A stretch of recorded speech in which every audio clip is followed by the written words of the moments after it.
तो ये 7th rule है जिसमें आपका रिलेशनल लेवल ऑपरेशन अलाउ करता है कोई भी डीबीएमएस सॉफ्टवेयर किसी भी लेवल ऑफ रिलेशन पर, ठीक है। That is insert, delete and update, union, product, intersection and minus. तो इन सारे ऑपरेशन को अलाउ करने के लिए सपोर्ट करने वाला डीबीएमएस सॉफ्टवेयर आरडीबीएमएस बोला जाएगा। Now rule number 8 is physical data independence. तो फिजिकल डेटा इंडिपेंडेंस का मतलब ये है कि जैसा कि मैंने आपको बताया कि जो आपका डेटाबेस का स्ट्रक्चर है फिजिकली वो फाइल की फॉर्म में है। अगर हम डेटाबेस की डेफिनेशन फिजिकली समझें, सो database is nothing, it is a collection of files, ठीक है। अगर इसको लॉजिकली हम लें, अगर डेफिनेशन की बात करें डेटाबेस की, तो डेटाबेस क्या होता है? Database is a collection of tables. तो यहाँ पर फिजिकल डेटा इंडिपेंडेंस का मतलब ये है the physical storage of the data should not matter to the system. मतलब डेटा फिजिकली किस तरह से स्टोर है ये कोई भी मैटर नहीं करता है किसी भी डीबीएमएस के लिए, है ना। एक्चुअल में डीबीएमएस सॉफ्टवेयर मीडिएटर की तरह काम कर रहा है फिजिकल डेटा में, फिजिकल डेटा और लॉजिकल डेटा के रिप्रेजेंटेशन के लिए। तो कहने का मतलब ये है कि फिजिकली डेटा किस तरह से भी स्टोर है, आपका डीबीएमएस सॉफ्टवेयर उसे लॉजिकली रिप्रेजेंट करेगा in a very systematic and organised manner, that is called the table. तो यहाँ पर फिजिकल डेटा इंडिपेंडेंस की बात हो रही है, फिजिकली डेटा किसी तरह से भी हो लेकिन उसका लॉजिकल जो स्ट्रक्चर होगा, रिप्रेजेंटेशन जो होगा वो प्रॉपर और ऑर्गेनाइज मैनर में होना चाहिए। अगर ये फैसिलिटी किसी डीबीएमएस सॉफ्टवेयर के पास है तो वो आपका क्या कहलाएगा? वो आरडीबीएमएस सॉफ्टवेयर बोला जाएगा। नेक्स्ट चलते हैं, ठीक है। ये मैंने वही रिप्रेजेंटेशन दिया है। फिजिकली व्यू क्या है डेटाबेस का? वो फाइल्स की फॉर्म में है, it is a collection of files physically, और इसमें जो भी चेंजेस होंगे वो चेंजेस आपके लॉजिकल में रिफ्लेक्ट नहीं होंगे, ठीक है। मतलब सपोज ये पर्टिकुलर फाइल नंबर 1 और ये फाइल नंबर 2 है। चेंजेस का मतलब डेटा के अंदर चेंजेस की बात नहीं कर रहा हूँ, मैं इसके अरेंजमेंट की बात कर रहा हूँ यहाँ पे। Suppose file 1, file 2, file 3, file 4, file 5 and file 6, अगर इसका ऑर्डर यहाँ पर शफल भी हो जाए, है ना, तो भी आपके लॉजिकल डेटा में कोई भी डिफरेंस नहीं रहेगा। There is no affection, there is no effect in the logical data if you are going to do some changes in the arrangement of the files physically. Okay, so I think ये clear हो चुका होगा आपको। Next है logical data independence. जैसे physical data independence है वैसे ही logical data independence है। If there is a change in a logical structure of the database, the user view of the data should not be changed. मतलब आपके particular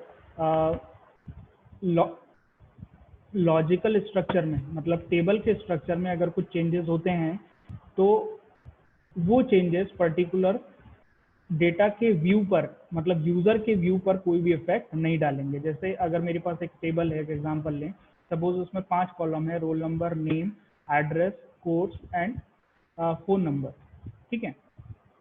अगर मैं इसका order shuffle कर दूं, है ना, और उसमें एक पर्टिकुलर इंफॉर्मेशन को एक्सट्रैक्ट करूं, रोल नंबर और नेम को, तो कभी भी लॉजिकल स्ट्रक्चर उस यूजर के व्यू पर कभी भी यहाँ पर चेंजेस नहीं करेगा। इसको और अच्छे से समझते हैं। जैसे ये मैंने व्यू अपडेशन यहाँ पर आपको बताया, तो व्यू अपडेशन में हमने पूरी टेबल में से 2 ही इंफॉर्मेशन को एक्सेस किया, that is roll number and name. तो रोल नंबर और नेम को मैंने जब एक्सेस किया यहाँ पे, तो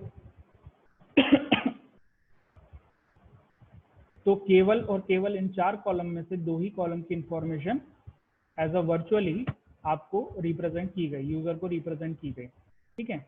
अब यहाँ पर अगर मैं इस रोल नंबर का प्लेस चेंज करके 3rd प्लेस पर इसको रख दूं, मतलब ये कॉलम 3rd प्लेस पर ले आऊँ और नेम को बना दूं 1st कॉलम, एज को बना दूं 2nd कॉलम और रोल नंबर को 3rd बना दूं, course will be as it is. Suppose इस तरह की सिचुएशन आपके पास है और फिर मैं रोल नंबर और नेम को यहाँ पर इंफॉर्मेशन एक्सट्रैक्ट करूँ एज अ वर्चुअल टेबल, सो ये पर्टिकुलर जो चेंजेस हैं लॉजिकल स्ट्रक्चर में, वो चेंजेस आपके व्यू या यूजर के व्यू में उसका कोई भी इफेक्ट नहीं होगा। So there will be also logical data independence, okay.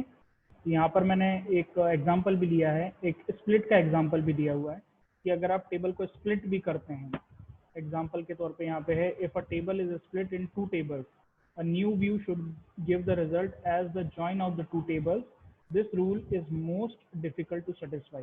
ठीक है, अब यहाँ पर एक स्प्लिट का एग्जांपल मैंने आपको दिया हुआ है कि अगर आपके पास एक टेबल है और अगर आप उस टेबल को 2 टेबल्स में स्प्लिट कर देते हैं और दोनों टेबल को ज्वाइन के कॉन्सेप्ट है, जो कि हम आगे पढ़ेंगे सेकेंड यूनिट में, ज्वाइन के कॉन्सेप्ट से अगर आप इंफॉर्मेशन को रिप्रेजेंट करते हैं तो कोई भी अफेक्ट आपके लॉजिकल स्ट्रक्चर पर नहीं पड़ेगा।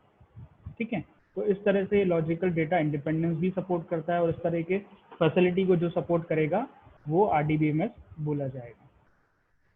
नेक्स्ट है आपका integrity independence. The database should be able to enforce its own integrity rather than using other programs. Integrity independence का मतलब ये होता है कि इंटीग्रिटी, कुछ आपके कंस्ट्रेंट्स होते हैं, कुछ कंस्ट्रेंट्स आपके कॉलम लेवल होते हैं, कुछ कंस्ट्रेंट्स आपके टेबल लेवल होते हैं। कंस्ट्रेंट्स का मतलब रूल्स और रेगुलेशंस हैं जो कि हम किसी पर्टिकुलर डेटाबेस पर अप्लाई करते हैं। जैसे कीज होती हैं, जैसे मैंने एक एग्जांपल दिया था आपको प्राइमरी कीज का, कुछ चेक कंस्ट्रेंट्स होते हैं, ट्रिगर्स होते हैं। तो ये सब फैसिलिटी डेटाबेस मैनेजमेंट सिस्टम की खुद की है, मतलब इसमें किसी दूसरे प्रोग्राम का कोई भी इन्वॉल्वमेंट नहीं है जो किसी डेटाबेस के ऊपर इंटीग्रिटी कंस्ट्रेंट्स को अप्लाई कर सके। तो डेटाबेस मैनेजमेंट सिस्टम का खुद ही यहाँ पर रूल्स और रेगुलेशंस हैं जो कि यूजर आसानी से किसी भी डेटाबेस के ऊपर अप्लाई कर सकता है। And this feature makes an RDBMS independent of the front end. जैसे कि मैंने आपको बोला था कि 2 एंड हमारे पास होते हैं, एक होता है फ्रंट एंड और एक होता है बैक एंड। तो बैक एंड में आपका डेटाबेस होता है और बैक एंड और फ्रंट एंड दोनों को ज्वाइन करने के लिए, मतलब दोनों के बीच की जो कनेक्टिविटी होती है वो होती है कोई भी डीबीएमएस सॉफ्टवेयर, जिसको हम आरडीबीएमएस बोल रहे हैं। तो ये फीचर आरडीबीएमएस को फ्रंट एंड से इंडिपेंडेंट बनाता है। ठीक है ना, क्योंकि आरडीबीएमएस के पास खुद के यहाँ पर कंस्ट्रेंट्स अवेलेबल हैं जो कि हम डेटाबेस के ऊपर अप्लाई कर सकते हैं। फ्रंट एंड में हमें कोई भी एक्स्ट्रा कोडिंग का ओवरलोड नहीं लेना है किसी भी कंस्ट्रेंट को अप्लाई करने के लिए डेटाबेस के ऊपर। ठीक है, then rule number 11 that is distribution independence. Distribution independence का मतलब यहाँ पर आप इजीली किसी भी डेटाबेस को डिस्ट्रीब्यूट कर सकते हैं over the network. So database management system में ये फैसिलिटी भी होना कंपलसरी है कि किसी भी एक डेटाबेस को जो कि सर्वर पर अवेलेबल है उसको हम इजीली डिस्ट्रीब्यूट कर पाएं थ्रू आउट दी नेटवर्क, जिससे कि आपकी जो ट्रैफिक की प्रॉब्लम है, किसी भी डेटाबेस को एक्सेस करने के लिए जो ट्रैफिक जनरेट होता है वो आपका यहाँ पे स्प्लिट हो जाएगा, है ना, according to the distribution of the database. So इस तरह के फीचर को भी आपका डीबीएमएस सॉफ्टवेयर ऑप्ट करना कंपलसरी है और इस फीचर के साथ डीबीएमएस सॉफ्टवेयर आपका क्या कहलाएगा, आरडीबीएमएस सॉफ्टवेयर बोला जाएगा। नेक्स्ट जो है वो है नॉन सबवर्जन रूल। अब नॉन सबवर्जन रूल का मतलब है if low level access is allowed to a system, it should not be able to subvert or bypass integrity rules to the change the data, है ना। मतलब आप अगर किसी भी लेवल पर कुछ मॉडिफिकेशन करते हैं आपके डेटाबेस में, है ना, सपोज हम जो यहाँ पर डेटाबेस मैनेजमेंट सिस्टम यूज करने वाले हैं वो यूज करने वाले हैं Oracle 10G। तो 10G एक यहाँ पर वर्जन का नेम है जिस Oracle को हम यूज करेंगे। हो सकता है कि आपके पास कोई हायर वर्जन हो, ठीक है, 11G हो, है ना, और भी कोई हायर वर्जन हो आपके Oracle का। तो कहने का मतलब ये है कि आपने जो डेटाबेस क्रिएट किया है या जो भी उसमें रूल्स अप्लाई किए हैं, है ना, using the version, using the version, ठीक है, यूजिंग 10G वर्जन अपन यहाँ पर एग्जांपल लेते हैं। और अगर आप इस डेटाबेस को किसी दूसरे वर्जन के साथ यूज करते हैं तो कोई भी चेंजेस यहाँ पर आपको नहीं मिलेंगे।